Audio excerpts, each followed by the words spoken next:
Mes bien chers fidèles du Liban, tout d'abord, je tiens à vous souhaiter une sainte et joyeuse fête de Pâques. Au nom du Père et du Fils et du Saint-Esprit, ainsi soit-il. Notre Seigneur Jésus-Christ avait prédit qu'il va ressusciter le 3e jour. Et il a tenu cette promesse. À quel moment notre Seigneur est ressuscité des morts? Nous ne le savons pas exactement, puisqu'il n'y avait pas de témoins. Mais nous pouvons bien supposer qu'il n'a pas attendu très longtemps après minuit de pouvoir réaliser de nouveau cette union entre l'âme et son corps. C'est le plus grand miracle que notre Seigneur a effectué pendant son temps sur terre. Les autres miracles, il a fait sur d'autres personnes, mais ce miracle-ci, il a fait sur son propre corps. Ce propre corps qui était transpercé. Il n'y avait plus de sang, il n'y avait plus rien qui était sain à son corps. Et il a fait ce miracle, il a reconstitué son corps qui est maintenant tout à fait glorieux. À quelle personne notre Seigneur a fait sa première visite après sa résurrection? Tous les théologiens sont de l'avis que la première personne était sa Sainte Mère, la Sainte Vierge Marie. Les apôtres étaient désespérés, ils étaient déçus, tristes. Bien sûr, Notre-Dame était aussi triste après tout ce qu'elle a vu. Elle était sous la croix, elle a vu comment notre Seigneur, le plus saint homme de tous les temps, était traité par les hommes. Elle a passé un vrai martyr, un martyr intérieur dans son cœur. Mais elle a toujours cru que notre Seigneur, que son Fils va ressusciter le 3e jour. Cette nuit entre le samedi saint et le dimanche de Pâques, elle ne s'est pas couchée, elle est restée debout. Elle n'est pas allée acheter des aromates comme les saintes femmes. Elle a sûrement orné tout spécialement sa chambre. Elle a bien nettoyé, bien rangé tout. Elle est allée acheter quelques fleurs. Elle a mis les fleurs dans un vase. Elle s'est habillée dans un vêtement de fête. Et elle a attendu que notre Seigneur vienne lui rendre visite.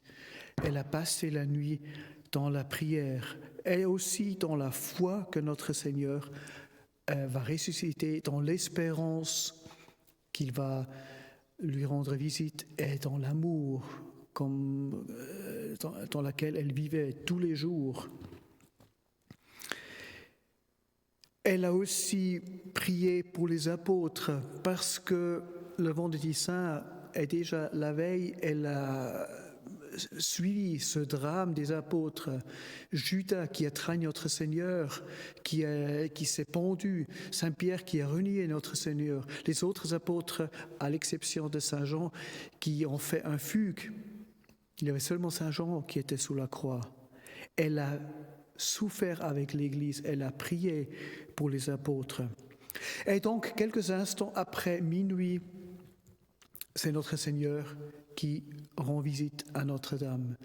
Il ne passe pas par la porte, il passe par les murs. Et notre Seigneur, dans son corps glorieux, il est tellement radieux qu'on ne voit plus les murs de la chambre. C'est la première fois que Notre-Dame voit notre Seigneur dans sa gloire. Bien sûr, elle avait la visite lors de l'annonciation de l'archange Gabriel. Mais les anges, quand ils sont apparus aux pastoraux dans la nuit de Noël, sur les champs de Bethléem, elles n'ont pas visité Notre-Dame, ils n'étaient pas à la grotte. Quand Dieu a envoyé un ange pour informer la Sainte Famille, l'ange a toujours seulement apparu à Saint Joseph. Au mont Tabor, notre Seigneur n'a pas pris avec lui sa mère, il a pris les apôtres Pierre, Jacques et Jean. Mais maintenant, dans ce moment-là, elle peut voir, elle peut contempler notre Seigneur dans toute sa gloire. Et elle ne peut jamais être satisfaite. Elle aimerait regarder notre Seigneur des heures et des heures. Quelquefois, les enfants au catéchisme posent la question aux prêtres, mais le ciel, toute une éternité, c'est quand même long. Est-ce que ce n'est pas un peu ennuyeux, si longtemps? Et là, il faut répondre aux enfants, non, pas du tout. Le ciel n'est pas ennuyeux. Même si on ne regarde que la Sainte Trinité, toute une éternité, on découvre à tous les instants quelque chose de nouveau. On ne peut jamais être satié complètement de ce qu'on voit. Et c'est la même chose maintenant pour la Sainte Vierge. Elle regarde notre Seigneur, elle voit sa gloire, elle voit sa lumière, elle est là, elle contemple, elle est en joie, elle se met par terre sur ses genoux, elle adore notre Seigneur, elle le remercie pour tout ce qu'il a fait pour elle et pour la Sainte Église. Elle est remplie d'une joie vraiment intérieure, d'une joie que seulement une mère peut avoir, surtout sur le fait que son fils est ressuscité de nouveau. Et chez la Sainte Vierge, nous voyons une joie qui est vraiment intérieure, une joie spirituelle, une joie pure, une joie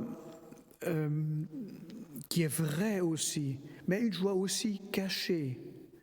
Et c'est pour cela que nous ne savons rien par les saints évangiles de cette apparition, parce que la Sainte Vierge n'en a pas parlé, parce que cette joie, elle gardait pour elle-même. Et c'est un bon exemple pour nous que nous devons aussi chercher la vraie joie, une joie spirituelle, une joie surnaturelle, une joie intérieure. Ce sont là les vraies joies. Nous ne devons pas chercher notre joie dans les choses temporelles, dans les choses mondaines.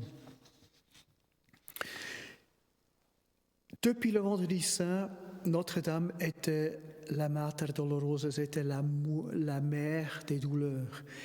Et par cette apparition de notre Seigneur, elle devient la reine des cieux. Elle n'est plus la mère en douleur, elle n'est plus la mère en tristesse. Non, elle est la reine des cieux, elle est la reine des joies. Bien sûr, Notre-Dame, après Pâques, elle va encore porter sa croix, elle va encore avoir quelques difficultés dans sa vie. Et c'est la même chose pour nous. Même nous, après la fête de Pâques, nous allons continuer à porter notre croix. Nous allons avoir de nouveau nos petites difficultés, des souffrances, des choses difficiles à supporter. Mais nous avons Notre-Dame qui nous accompagne. Elle nous accompagne en tant que mère des douleurs, quand nous sommes en difficulté, mais elle nous accompagne aussi en tant que mère de joie, mère comme la reine des cieux, quand nous avons des moments de joie, de paix. Il y a aussi quelque chose qui nous console beaucoup dans cette fête de Pâques, c'est que notre Seigneur, il est vainqueur. L'Église, actuellement, elle passe une crise terrible. Bien sûr, au Liban, la crise est beaucoup moindre que chez nous en Europe. Mais malgré cela, l'Église n'est pas à une époque maintenant qui fait partie des époque très glorieuse. Non, elle est en difficulté, elle est souffrante. Et c'est pour cela que nous pouvons, par ce mystère de Pâques, affirmer notre foi en la résurrection de notre Seigneur, qu'il va faire la même chose avec l'Église. Quand l'Église est en patient, il va la ressusciter, il peut de nouveau la réconforter. C'est aussi notre espérance qu'elle va ressusciter comme notre Seigneur. Aussi pour notre vie personnelle, nous avons dit que nous avons quelques difficultés dans notre vie à faire, mais nous savons que nous sommes à côté de notre Seigneur qui est le vainqueur, qui a vaincu la mort, le péché, le démon. Et si nous sommes avec notre Seigneur, il va aussi vaincre en nous contre la mort. Il va vaincre en nous le démon, il va vaincre en nous le péché. Et quand nous regardons le corps glorieux de notre Seigneur Jésus-Christ, ce corps qui ne peut plus souffrir, ce corps qui ne peut plus mourir, c'est notre grande espérance que nous allons aussi recevoir un corps comme le corps de Jésus-Christ ressuscité était. Nous, au ciel, on ne peut plus souffrir. Quoi que ce soit, ce corps va être immortel. Il ne peut plus mourir. Ce corps va être glorieux. Il va donner sa lumière. C'est ça la grande espérance, la grande joie qui se fonde sur ce mystère de la résurrection de notre Seigneur. Donc, prions notre Seigneur, prions Notre-Dame pour qu'il nous aide à bien passer notre vie ici-bas et de faire ce que notre Seigneur a fait 40 jours après sa résurrection. Il est monté au ciel, que nous allons aussi monter un jour au ciel pour être avec lui et Notre-Dame dans la lumière éternelle de la gloire de Dieu. Ainsi soit-il. Au nom du Père et du Fils et du Saint-Esprit, ainsi soit-il.